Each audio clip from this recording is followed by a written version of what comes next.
اور ایک بات یہ بھی یاد رکھ لو کہ عمرہ کی بڑی سعادت ہے، لیکن صحیح حدیثوں میں یہ بھی موجود ہے کہ جو شخص رمضان میں عمرہ کرے، حضور نے فرمایا اس کے لیے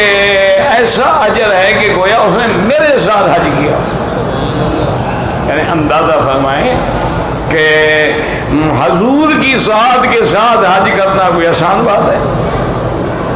اچھا، لیکن ایک مسئلہ سمجھ لیں کہ اصل یہ ہے کہ رمضان المبارک میں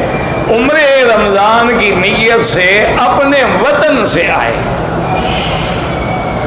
جو بھی وطن ہے، پاکستان ہے، ہندوستان ہے، بنگلہ دیش ہے، انڈیا ہے، یورپ ہے، کچھ ہے، اور وہیں میقات پہ کھڑے ہو کے احرام باندھے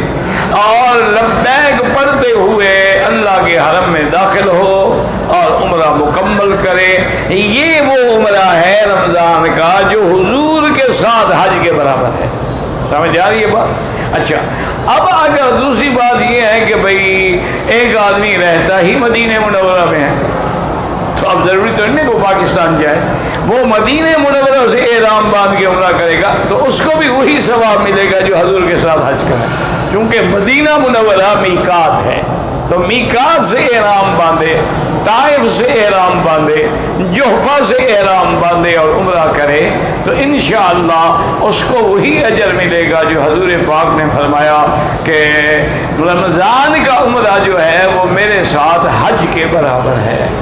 اور ادنا یہ ہے کہ آدمی اگر مدینہ بھی نہ جا سکے، طائف بھی نہ جا سکے، حالات اجازت نہیں دیتے، ذریعہ نہیں ہے، تو پھر مسجد عائشہ سے بھی عمرہ کر لے یا جیرانہ سے کر لے، تاکہ عمرے کی سعادت سے تو محروم نہ ہونا، کم سے